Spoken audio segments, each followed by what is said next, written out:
Welcome, everybody. Today we're talking about Nepal, and specifically the updates you absolutely need to know for the 2026 trekking season.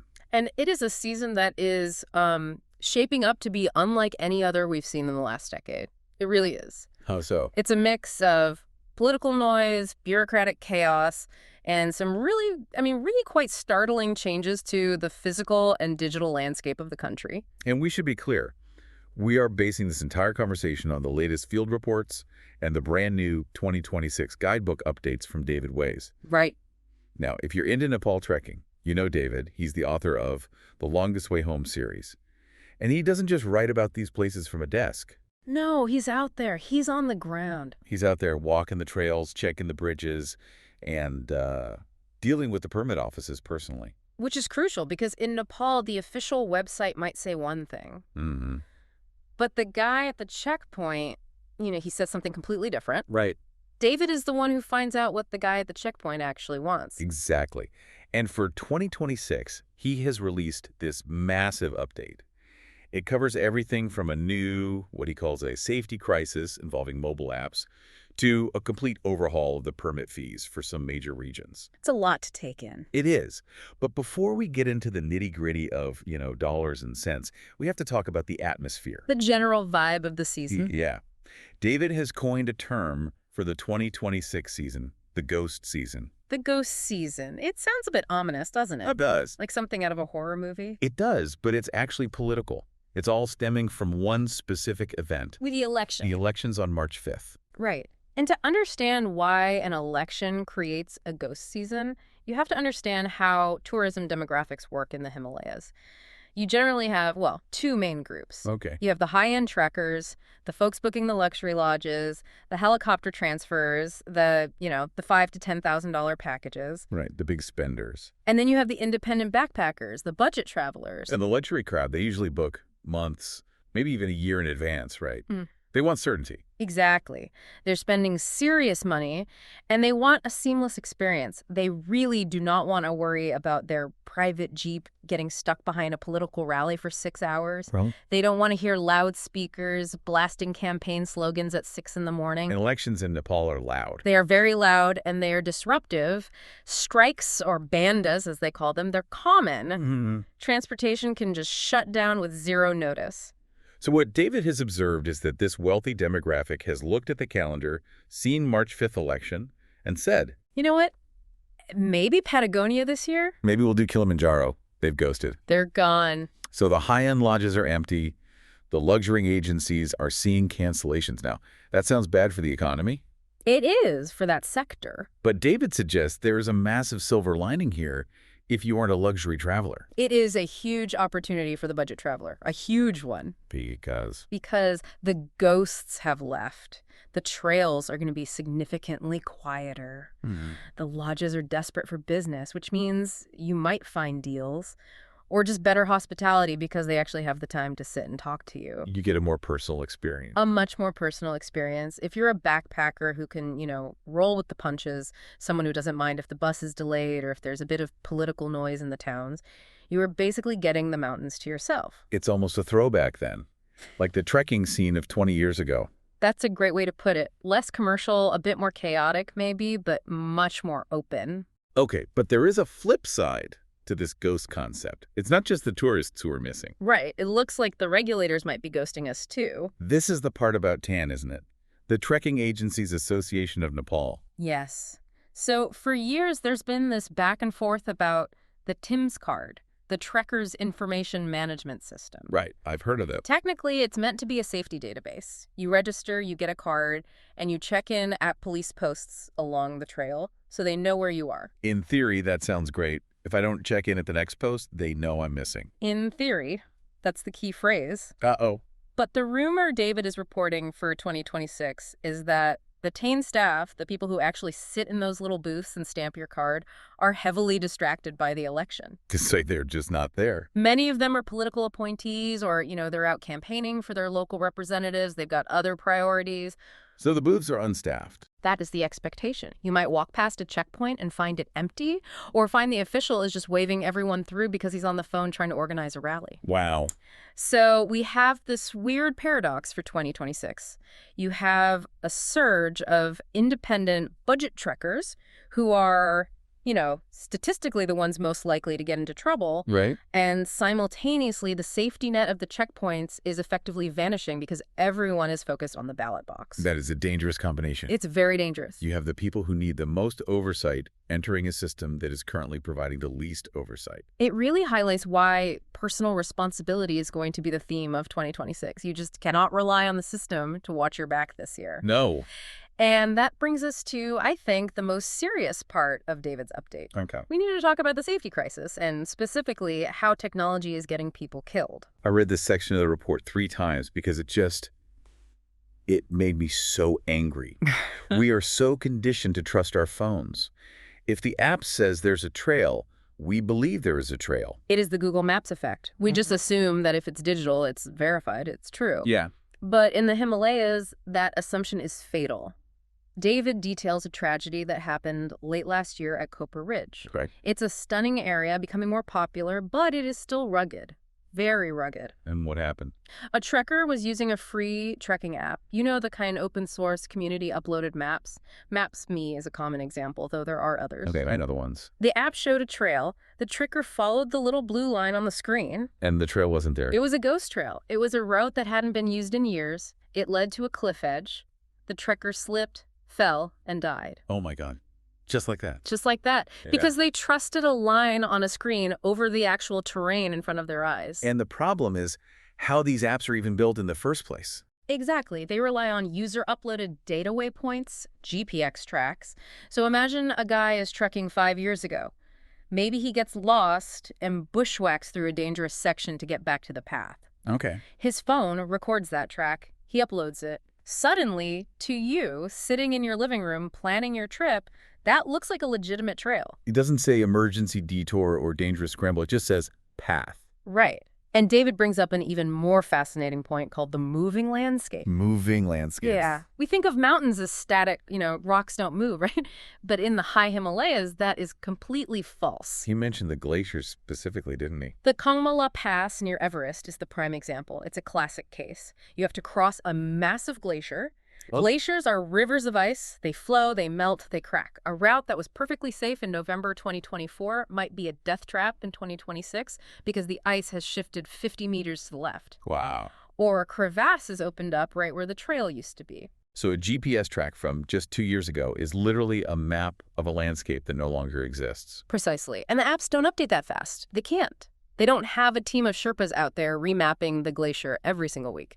This is terrifying because I think most people, myself included, assume GPS is absolute truth. It's infallible. Mm-hmm. So what is the advice here? Just throw the phone in the river. David's advice is blunt, and I think it's spot on. Dump the free apps. Just get rid of them. They are dangerous. Okay. If you are going to use technology, you need to pay for it. You need a high-tier GPS unit, like a Garmin with official topographic maps installed. But his #1 recommendation, and I love this, is to go analog. Paper maps. A physical paper map. Really? Yes. You can buy them in the Thamel district of Kathmandu or in Lakeside in Pokhara. They're cheap, usually around 500 rupees. That's $4 or $5. Exactly. They're printed locally, often updated annually, and they mark the official routes, the ones that are maintained. And I suppose a paper map doesn't run out of battery when it's minus 10 degrees. That is the other huge factor. Lithium batteries die instantly in the freezing cold. We've all had our phones just shut down. Yeah. A map works at any temperature. It doesn't break if you drop it. It gives you the big picture context that a tiny phone screen just can't. It's amazing that in 2026, with all our satellite tech and everything, the best survival tool is a folded piece of paper. It is. And David mentions that his new paperback, Nepal, the Essential Travel Guide, is designed to work with these maps. Ah, okay. It includes realistic times and prices, which the apps also get disastrously wrong. Yeah. The apps calculate walking time based on, flat ground speed. Right. They don't account for the fact that you are at 5,000 meters and gasping for air. So the app says 2 hours and it actually takes you 6 and suddenly you are hiking in the dark. Exactly. Paper maps and a good up-to-date guidebook are your safety net. That's your system. Okay, so we've covered safety, which is paramount. Mm-hmm. Now let's talk about the bureaucracy.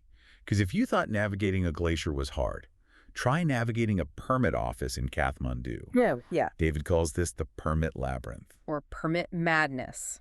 It is getting more complex every single year, and nowhere, I mean nowhere, is it crazier than the Manaslu circuit. Manaslu is becoming the new it trek, isn't it? Since the road went up the Annapurna circuit, everyone is moving to Manaslu. Yes, but the paperwork is trying its best to stop them. It really is. If you want to trek Manaslu in 2026, you are looking at a stack of 6 different permits or fees. 6? You're kidding. Yes. Walk us through that. Yeah. Why on earth do you need 6 permits to walk in a circle? It's a mix of federal protection and let's call it local revenue grabbing. No. First, Manaslu is a restricted area because it borders Tibet, so you need the restricted area permit, the RAP, that's the big one. Okay, number 1. Then it's a conservation area, so you need the MCIP, the Manaslu Conservation Area Project Permit. Okay, that's 2. Makes some sense. Then, because you finish the trek by walking into the Annapurna region, you need the ACAP, the Annapurna Conservation Area Project Permit. 3 permits. Then you need the TIMS card we talked about earlier. That's 4. We're already at 4. And then you have the specific new update for 2026. The Chumnabri Rural Municipality, this is the local government district, has decided the central government isn't giving them enough money. Oh. So they have set up their own toll booth at a village called Jagat. You have to pay $10 or 1,000 rupees directly to them. So it's just a local tax on top of everything else. Effectively, yes. And they are strict about it. They check. That's number 5. Wow. And number 6. And finally, number 6. If you take a side trip to the Sum Valley, which is culturally Tibetan and absolutely beautiful, that is another separate restricted area permit. That is unbelievable. It's like a scavenger hunt just to get allowed on the trail. It is, and David emphasizes that you have to budget for this. The Chumnubri fee, for example, is cash only. Of course it is. So if you didn't know about it and it's not in the old guidebooks, you show up at Jagat and you're stuck. Right. Speaking of permits and changing rules, we have to discuss Upper Mustang. This is a huge story. For decades, Mustang was famous for its $500 permit fee. The Forbidden Kingdom. Mm-hmm. The $500 fee was legendary. It bought you 10 days in the region, it was expensive, and that was the whole point. It kept the crowds away, and it preserved the culture. But that has changed for 2026. It has. The Department of Immigration has scrapped the $500 minimum. The new rule is a flat $50 per day, with no minimum duration. On the surface, that sounds like a good deal. If I only want to go for 3 days, I pay $150 instead of $500. Mathematically, yes, it is cheaper for short trips. But David takes a very strong stance on this in his report. He calls it a slap in the face to the region. Why? Is it because it devalues the exclusivity or something else? It's about what it encourages. There is a road now that goes all the way up to Lomanthang, the ancient walled city. By removing the 10-day minimum, the government is basically telling people, hey, rent a Jeep, drive up there as fast as you can, take a selfie, stay one night, and drive back. The day tripper effect. Exactly. It turns a spiritual, ancient Tibetan kingdom into a roadside attraction.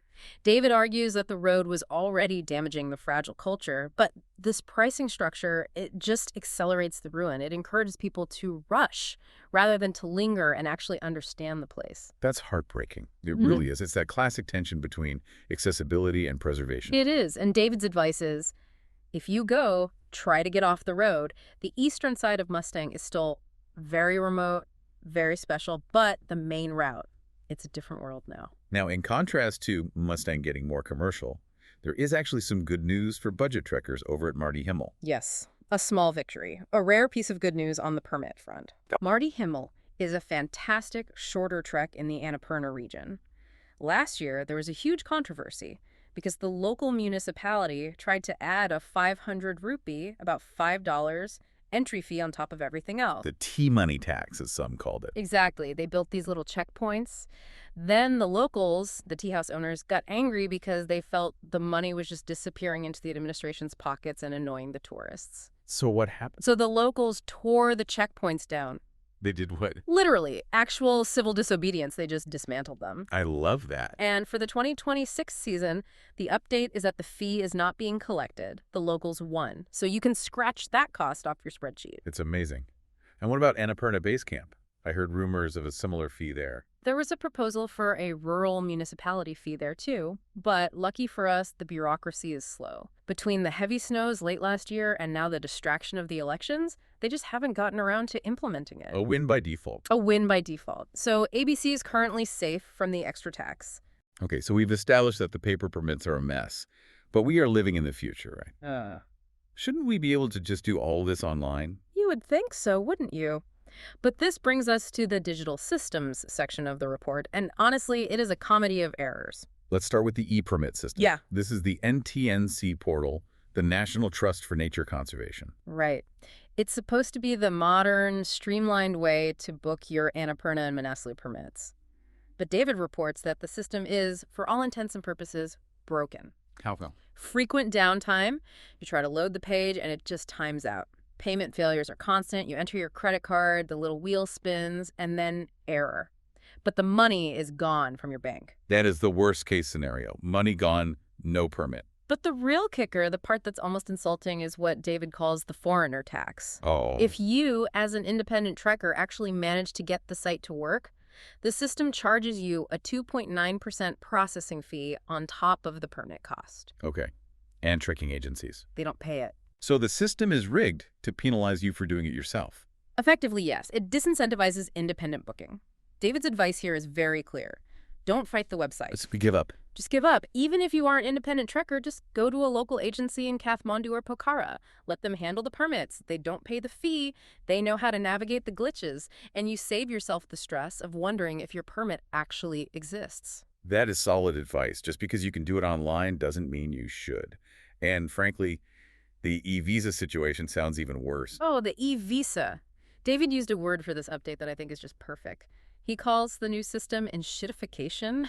That is a colorful word, but I think we all know exactly what it means. It's when a service gets upgraded and becomes objectively worse in every way. And that's the new Nepal visa portal. It's a mess. It crashes constantly. It often doesn't send email confirmations, so people are paying for their visa, getting a blank screen, and having no idea if they are approved or not.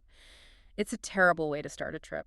So what do? Just show up at the airport and hope for the best? Ironically, yes, that is the best strategy. His advice is, try to use the site just to generate the barcode application form if you can. Print that out, but do not try to pay online. So no prepayment? No. Plan to pay cash on arrival at Tribhuvan International Airport in Kathmandu. Cash is king. Cash is reliable. The credit card machines at the airport are often down, the online system is down, but the immigration officer will always take crisp US dollars or euros. That is a crucial tip.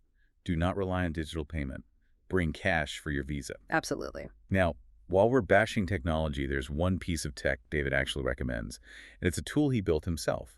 The trekking cost calculator. This is a really important tool because it fights the other great plague of Nepal travel, scams. How does a calculator stop a scam? By revealing the honest price. See, the internet is flooded with these budget operators offering packages that seem too good to be true. Everest Base Camp, 12 days, all-inclusive for $800. And we all love a bargain. We do, but David's calculator lets you plug in the real numbers. Okay, the flight to Lukla is $450 round trip. That's a fixed cost. Right. The permit is $50. A guide costs a minimum of $30 a day. Food and lodge is maybe another $30 a day. You do the math, and the cost to the agency is already over $1,000. So if they're selling it for $800, then something is very, very wrong. what could that be? Either they are going to starve you, they're going to put you up in a shed, or, and this is the really dangerous part, they are planning to make their profit through a rescue scam. This leads us directly into the darkest chapter of the report, the rescue scams. We've talked about this in previous years, but something massive happened on January 25th, 2026. This was a bombshell, it really was. The Central Investigation Bureau, the CIB in Nepal, finally launched a massive crackdown. They arrested high-profile figures from Mountain Rescue Services, Nepal Charter Services, and several hospitals in Kathmandu. So we're not just talking about rogue guides, we are talking about organized crime here. We are. This isn't just a guide overcharging for a beer. This is insurance fraud on an industrial scale. We are talking about estimates of up to $10 million in fake claims. 10 million. How does this scam actually work for anyone listening who doesn't know? It's insidious. You're on a trek, you get a mild headache, Maybe you're just dehydrated. The guide, who is in on the scam, starts telling you, oh, this looks like acute mountain sickness. It's very serious. You could die. We need to get you down now. They prey on your fear Yeah. in a vulnerable environment. Exactly. They pressure you to agree to a helicopter rescue. You get flown out often to a specific hospital that is also in on the scam. Right. The hospital runs thousands of dollars of unnecessary tests. Then the helicopter company bills your insurance $5,000 for a flight that actually costs $2,000. They all split the profit. And the trekker thinks they were saved, but actually they were the mark. They were used. And it drives up insurance premiums for every other traveler in the world. Now, the arrests on January 25th are a good sign. It shows the government is trying. But David warns that the corruption runs very, very deep. Just because they caught the ringleaders doesn't mean the scam is dead. So how do you protect yourself? What's the advice? Skepticism. Be skeptical. If you feel fine, but your guide is panicking and dialing a chopper, take a breath, check your own pulse, and if possible, call your insurance company's emergency line before you get on the helicopter to get authorization. That's a great point. Get them involved first. Yes. It's a heavy topic, Yeah. but you have to be aware of it. Now let's shift to the physical environment. We talked about political ghosts and digital ghosts, but what about the actual mountains? What's happening in Kanchenjunga? Kanchenjunga is in the Far East. It's the third highest mountain in the world. It is wild and remote. Okay. The good news is that the massive landslides that blocked the trails last year have been repaired. The trail is open, But I sense a but. but the risk there is human capital. Mhm. Because of the election and the general labor shortage in Nepal, trekking agencies are struggling to find experienced staff. Mhm. David reports that agencies are sending green guides who have never even been to Kanchenjunga to lead treks there. And Kanchenjunga is not a place for a rookie. Absolutely not. It is extremely remote, the weather is brutal, and navigation is tricky. If your guide gets lost there, you are days away from any help. So the advice is vet your guide thoroughly. Don't just ask if they have a license. Ask them, have you personally walked the Kanchenjunga circuit before? When? Show me photos. If they can't prove it, do not go with them. That's solid advice. What about the Annapurna region? That's the most popular area. Any updates there? The main issue there right now is environmental. We are in what's called grass burning season. Which sounds kind of pastoral, but It's smoky, really smoky. Farmers burn the dead grass on the hillsides to prepare the fields for the new season. It creates this thick haze that just fills the valleys. so those crystal clear mountain views you see in photos might be a bit obscured. Exactly. The air quality can get pretty bad in the lower elevations. It's not a deal breaker, but you should manage your expectations. Good to know. And weather-wise, watch out for February and March. Historically, these months see heavy snowfall that can block the high passes like Thorong La. Just because it's spring down in the valley doesn't mean it isn't deep winter up at 5,000 meters. Right. Finally, let's talk about the gateway to all of this. The Kathmandu Airport, Tribhuvan International. It has a reputation for being, let's say, chaotic. Chaotic is kind. Very kind. And for 2026, the Civil Aviation Authority has made a decision that David calls simply the absurdity.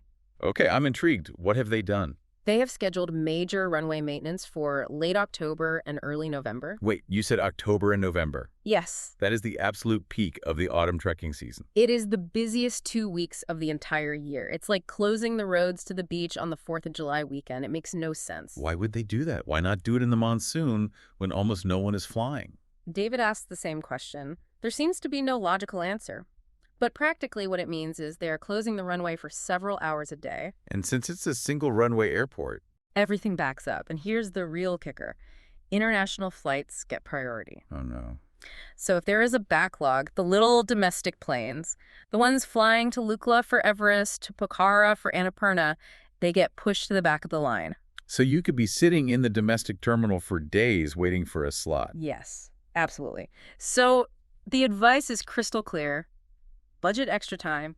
Do not book your international flight home for the day after your trek is supposed to end. Give yourself a buffer. A huge buffer. Give yourself 2 or 3 days in Kathmandu at the end. And bring a book. Bring 3 books and a lot of patience. So let's try to summarize all of this. 2026 in Nepal sounds like a year of, well, contradictions. It's the ghost season. It is. It's a year where the wealthy crowds are staying away, which is a genuine gift for budget travelers. It really is. You can have the mountains to yourself if you don't mind the election noise. But it's also a year where the safety nets are frayed.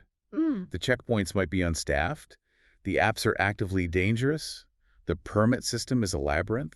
Exactly. It's a year that demands self-reliance. It's on you. You need to dump the free apps and buy a paper map. You need to ignore the online payment portals and bring cash. You need to avoid the scams by doing your own math. It sounds daunting, but looking at the photos in David's report, I mean, it still looks incredible. That is the thing about Nepal, isn't it? The bureaucracy tries to ruin it, the politics tries to disrupt it, but the mountains always win.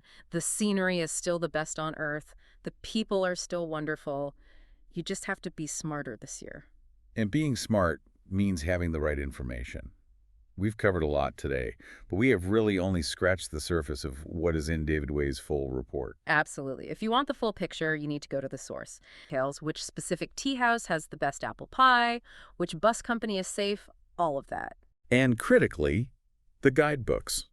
We mentioned the Longest Way Home Nepal travel website, but David has updated his paperback and digital guidebooks specifically for the 2026 season. And this is so important. He emphasizes that these are the only guidebooks on the market right now that include the updates we discussed today. The only ones. The only ones. If you buy a Lonely Planet or a Rough Guide from 2024, it won't have the Chimnubri tax, it won't have the new Mustang fees, it won't warn you about the specific runway closures in November. So you'll be standing at a checkpoint arguing with a guy about a fee you didn't know existed. Exactly. David's books cover everything: taxi fares, ride-sharing prices, entrance costs, accommodation, restaurant costs. It is the most up-to-date, on-the-ground data available, period. It's the best travel insurance you can buy. A book that actually matches reality. I wouldn't go without it. Not this year. So, if you are heading to the Himalayas in 2026, embrace the ghost season, enjoy the empty trails. But travel smart, bring cash, bring a paper map, and get the right guide. Thanks for listening to this update. Safe travels, everyone.